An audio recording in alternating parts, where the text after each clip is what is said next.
Hello and welcome everybody to another season of Trojan Talk. I'm Jeff Christianberry, and today joined with Zach Taranko and Cole Purvis, Thornton Academy students here. Obviously, we're adding a video component to this year, so if you're watching on YouTube, you can see how what we're doing in here. The studio's kind of under construction, so you'll be seeing some more soundproofing and some other cool stuff in the background as we get going. But we want to get right to it. It's been a long summer, guys. How you doing? I'm doing fantastic. How are you doing? Excellent. Doing great. Talk about your summer a little bit. So what'd you do? Did you work? Did you play any sports? What did you spend your time doing? A lot of working at Ken's, and it was fun to spend a lot of my time doing that. But watching sports, and I'm excited to get back to TATV and the school year. And Cole?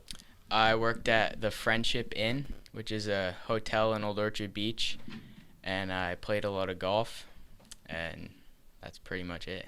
Awesome. So let's first jump right into it. So first impressions of being back on campus. Of course, here at TA, we're back 5 days a week, wearing masks. But what has that been like? So we'll start with Cole. Like, obviously last year was really bizarre, doing the hybrid learning. But what has it been like? We've only had one full day of school. What has it been like so far being back on campus with so many people? I had never seen the lunchroom so full. That was what stood out to me. I walked in the lunchroom and I was pretty surprised. I had never seen it so full. And same thing with study hall. Last year's study hall would be in the gym lobby with spaced out chairs, and this year you have a ton of kids in one study hall in the cafeteria. So it's been good to see life back to normal. Yeah, and Zach, you got a little taste of it your freshman year for the first 6 months or so, 7 months of school, but obviously then a year and a half of kind of weirdness. So what has it been like here the last few days? Well, it's definitely a lot better to have all the kids back in class.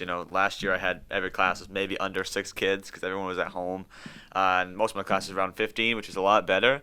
The hallways are more full, and it feels more like a regular school year, and I'm not too focused on the masks, which is good. But it's definitely good to be back and to a little bit fuller capacity. Awesome. All right, so let's talk about TA sports here. So start with football. Football had their opening game against Sanford last week. We'll get to that in just a second. Just want to mention they did play 2 preseason games. They played once at Pinkerton Academy in a controlled scrimmage, and then they played exhibition at Biddeford. Now, did either of you go to that game, the Biddeford game? I did. You did? What was it like? I mean, you've never really been part of Battle of the Bridge because it's been 7 years since they played. So what was your impressions, even though it was an exhibition?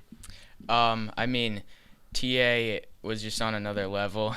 I can see why they don't play each other a lot, but it was cool to see because I had never been to that field in a long time, and the Trojans definitely had a good showing, and we got to see their offense on display for the first time, and got to see the varsity and the JV in the second half, which was cool. Yeah, definitely cool atmosphere. I remember when I was in high school, we had lost Battle of Bridges for like 7 or 8, maybe even longer than that, years.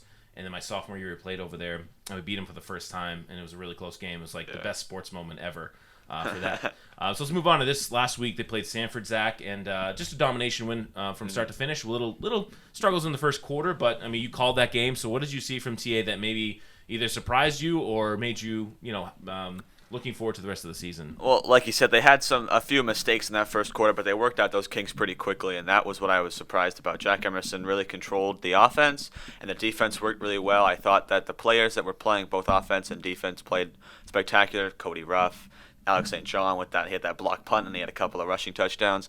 So I was surprised by how great they did. Obviously, Sanford is not maybe the hardest team they're going to play this year, but they played well. There was few mistakes. I know that Coach Heel is going to work those out pretty soon.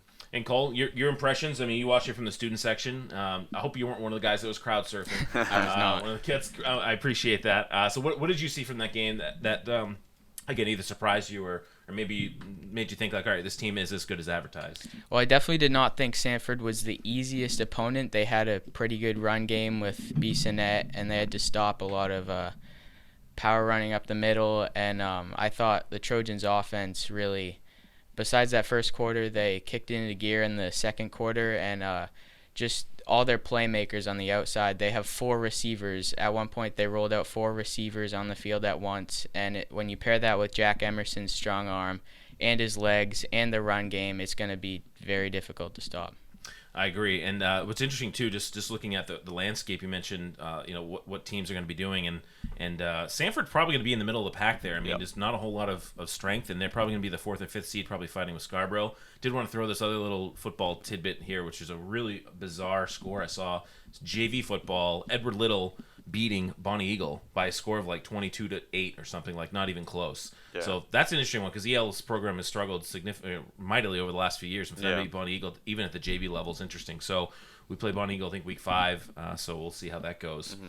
Moving on a little bit to, we're on a short time frame here today, but boys soccer got an overtime victory. I watched the second half of that game. Thornton Academy scored first, then gave up a goal, goes into overtime. And Arthur Reston, who was a dorm student from Brazil, scored the game winner.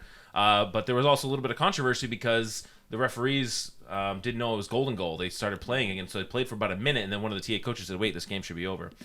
Zach, you've been part of the boys soccer program in the past. What do you see from the kids at your age? I mean, it's been 2 years off, but what do you see from them this year, especially when you add in some international students that are getting some playing time? Yeah, it was a great game, and I think it's a great way to start the season with a win. I know the boys program has struggled in the past a little bit, and they've had some good teams that have struggled because other programs are just as good as if not better.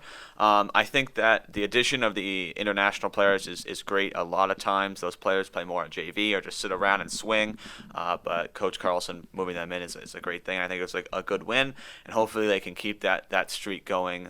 You're right, though. It was a little odd when they scored that goal, but the game kept going. But and Coach Carlson wasn't gonna let that one slide. He was gonna end the game when he could. But it's a good first win for the boys program. Definitely. And so we're gonna have a lot more. Girls soccer got an overtime win as well. So next week we're gonna have a feature on the field hockey team. They did lose at Gorham last weekend, but back at it. They're playing on grass, which is kind of a weird thing. We're gonna talk about that with one of the players in for an interview, and we'll definitely talk more TA sports next week once more teams have games under their belts. So let's start off with Major League Baseball here as we talk about national sports. The Red Sox chance at the playoffs. They had a brutal loss on Monday. They were up and down, and then they were up in the late innings. They had a great opportunity to win it in the 9th. Didn't. Tampa Bay ends up winning the game. We'll start with Cole. What do you think their chances are for the playoffs? And even if they make it, what are their chances of making a run or even getting past the wild card? I think we sneak into the playoffs. We're in a good battle with the Yankees right now. First, we need to focus on this last stretch of the regular season and get everybody back from COVID. That's been rough. But I think this team, probably an early playoff exit. I think they can win a wild card game, but I just don't see us in that elite tier of the American League yet. Zach, do you agree? I do agree. I think that right now we're struggling with COVID problems, and I think that we just haven't been playing well, especially in the late innings. That Cleveland game, we're up 3-0. I mean, Verdugo ended up having the walk-off hit, but we shouldn't be giving up 3 runs in the 9th. And I think that, it should get better, but hopefully they can keep that second wild card spot and stay in the playoffs. We'll see about that. I think they sneak in, but again, getting past the wild card is going to be tough. All right, let's just wrap it up here real quick with NFL kicks off this week. Two thoughts from you. Cam Newton reaction getting cut, and who's your Super Bowl prediction for this year? I am very happy with the Cam Newton cut. I think that Mac Jones is going – I'm not a Patriots fan, but I think Mac Jones is going to do fantastic. I'm happy to see that. And then my Super Bowl contenders, or winner I should say, is going to be the Chiefs this year with that fantastic line. Over the Bucs again. Chiefs-Bucs. Okay, rematch. Yep. Cole, go for it. Well, I would say the Chiefs beat the Rams. I think they got better this offseason, and they have the best quarterback in the game. And I was shocked about Cam Newton, but I think it's good that they got the big personality out there so that they can give the team to Mac Jones. I tend to agree with both of you. I think I was definitely shocked about Cam Newton. Mm-hmm. Pleasantly surprised. I think Mac Jones just run with it. This is the Patriots, I've said before, not a Super Bowl team this year. Maybe the playoffs, so might as well throw the guy in there if he's ready, and I think he is. And I think it's Bucs over Chiefs again. I think it's gonna be the exact same team. I definitely more confident about both teams getting there than the actual result because it can be a throwaway or a toss up, I should say. I think the Chiefs are just loaded, and I think the Bucs bringing all 22 starters back from last year is a huge thing. All right, so a nice truncated version of Trojan Talk here. We're just getting started, so next week we'll try to post this on either Tuesday or Wednesday every week.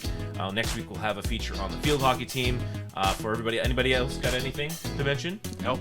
Enjoy your first Maroon Day. Yeah. Okay, and thanks very much, everybody, and we'll see you next week on Trojan Talk.